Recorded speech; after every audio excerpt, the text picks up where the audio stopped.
What's up, people? Welcome back to the channel. Okay, so you know what, I decided to bring back a series I haven't done in a long time called It Can Do That Too.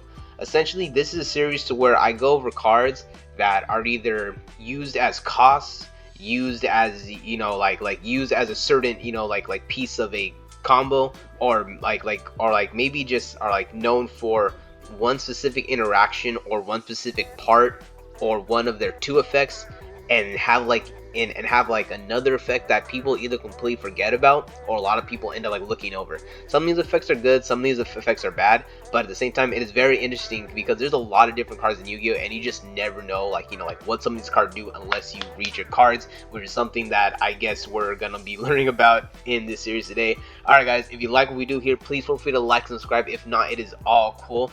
Without further ado, let's get into it. Alright, let's go ahead and get into it. It's been a while since I've done a video like this, so I decided just to kind of bring down the number of cards. I used to do 5, but now I'm like, let's kind of like just bring it down, so that, so that way I kind of could like go into more depth on more depth into the cards. So let's start off with Red Resonator.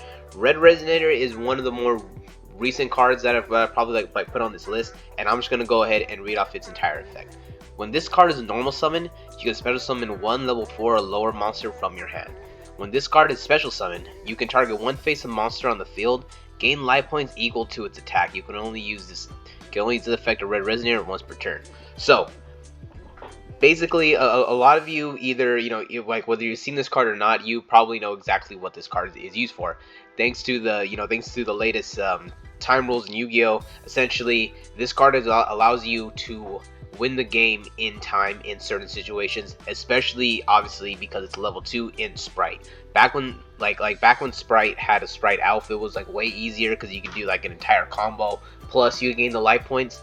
But usually they could just either have it in their hand, or they could just summon this off of Gigantic Sprite, and then they'll just get it out and try to win the game there. So essentially this card is known for obviously its second effect, by targeting one face monster in the field, gaining life points equal to the attack. But something that a lot of people they probably maybe think about this list, it's not that they're always like necessarily forgotten, but it's like they just like escape your mind. A lot of people probably don't realize that when this card is normal summon, you can special summon a lower monster from your hand. And since using Sprite, the Sprite monsters can special summon themselves, so that effect doesn't really come out when you when you think of this card. When you see this card, you think, oh man, this is gonna sit there and then gain life points, and then bam, you feel me? You're just gonna gain life points and that's it. You might actually, you might get caught off guard in some of these combo decks that might come out, especially with some of the synchro support that's going to be coming, that this card could be used for its first effect. Its first effect actually might see some use to where you normal summon it, special summon a level 4 lower monster, whether it's a tuner or not. That is a really good effect to have. So keep in mind that this card does have we're just going to coin the phrase forgotten effect. So of where when this card is normal summoning, a special summon one level 4 or lower monster from your hand. Alright, so okay, so that's pretty much it for Red Resonator. Let's go into the next card that I wanted to talk about, and that card is Spiral Mission Rescue. So Spiral Mission Rescue, this card, even I forgot that that this card I potentially forgot this card's effect. So I'm just gonna go ahead and read off the whole effect, and then I'll talk about the card. Destroy this card during your third end phase after activation. Once per turn, you can special summon one Spiral monster from your graveyard, add it to your hand. You can banish this card from your graveyard, then target one Spiral monster in your graveyard, special summon it. You can only control one Spiral Mission Rescue. So essentially, this card is mostly known for its for its last effect, where you can banish this card from your graveyard, then target one Spiral monster in your graveyard, special summon it. So the effect of Quick Fix, if I'm not mistaken, allowed you to search for the Spiral mission spell and trap cards, and essentially because of how the combo worked, you would have used Quick Fix by discarding some of these cards to be able to to special summon it back, and then using Spiral Mission Rescue from your graveyard to special summon another a Spiral monster depending on how you're trying to build your combo. So essentially no one used this card for its first effect, and its first effect isn't really like the worst. Like like I guess like it isn't really like the worst first effect. Oh, it is once per turn you could target one spiral monster in your graveyard, add it to your hand. That's like it's just for free. Like there's no there's no cost except to like target the monster, and that really could come in handy. But the way spirals ended up playing out was they really were not like they weren't really here to like sit there and like try to check out the top of your opponent's deck. Like they just use that to like spam and get like these like crazy boards. They did kind of incorporate that into their combos, because the cards kind of like like some of them had to check the top cards to like to check the effects.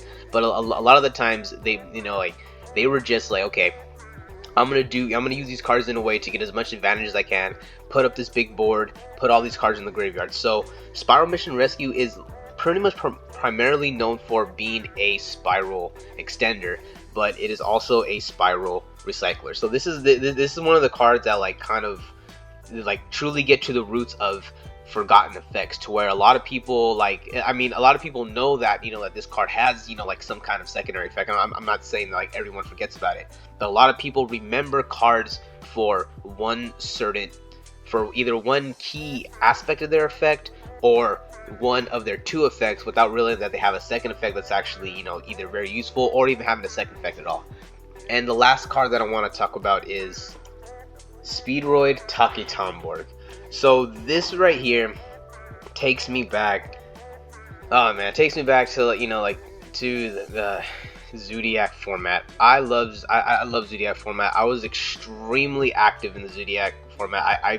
I don't believe I missed a single regional. Like, I went to like locals every weekend. Like I love playing in that format. And I remember like Takitomborg was just like one of those, like, to me, I was always into like competitive Yu-Gi-Oh, but I would say like 2017 was like where like I felt very comfortable. Like I understood all my matchups. I felt like I understood a lot of like the complicated rulings or the little niche situations of the time. I felt like I understood every like all the decks inside and out. And it was like pretty much where I finally felt comfortable, to where like, okay, I could go and I could play competitive Yu-Gi-Oh, and whether I'm whether I'm doing good all the time or bad all the time, but I'm actually feel confident what I'm doing, and I feel that I'm making like, for the most part, I'm making the right decisions. And when I look at this card, it reminds me, because I remember this was like I'm not saying I made the call, but I remember thinking like when they were talking about the Zodiac stuff, and then I was like, oh wow, it'd be cool to incorporate this in there, because it's a level 3 engine, and then it ended up being one of the best level 3 engines to use. So it like really helped me like see like how different Yu-Gi-Oh cards could be. Like, because essentially, I'm gonna go and read the effect of this card. If you control one monster, you can special summon this card from your hand, and that's pretty much what it's known for. You can tribute this card, special summon one Speedroid tuner from your deck. Also, you cannot special summon monsters for the rest of the turn except when monster. You can only special summon Speedroid Takitomborgs once per turn. So essentially, this was just the card you search off of Speedroid Terratop, and then you would special summon this, and then you would summon the MX Saber Invoker to go into your Zodiac plays. That is essentially all this card is known for. But I do remember there was one of the homies at the locals from back in the day, and he ran a dedicated Speedroid deck. And I remember like I remember like getting caught off guard, because I'm like, oh yeah, he's running Zodiac, and then he activated the second effect, and I'm like, what? And I had to read it, because like I knew it had a second effect, but I was like, well, let me read that effect. And then he proceeded to actually put up this big combo with like clear with not clear ring, Crystal Wing, yeah, like with the Crystal Wing and like some other like negates. This was before like Savage Dragon and all that stuff. So like he did have like a competent board of negates, and I was like, wow, bam. Didn't even know that this card could actually like extend like that. So this is another one of the cards that perfectly personify exactly the kind of cards I want on this list. Cards that are known for one specific thing. This card is known for being searched off a Terratop and special summoned to be turned to an MX Saber Invoker. Not a lot of people even kind of give it a second thought, like, oh yeah, it does have this second effect, and this second effect is actually really, really good. So yeah, just so maybe you should keep an an eye out. Like I'm not saying speedroids are gonna be the next thing, but it'd be kind of fun to take a deck like this to your locals and see if like just see people's reaction and how they would respond to the deck. All right, guys, that's gonna be it for the video. Peace out. Catch you in the next one. Leave a comment down below if you guys have any more like ideas of like other cards that you feel have like forgotten effects. I would like to get you guys feedback, ideas that in the comments below. Until then, peace out. I'll catch you in the next one.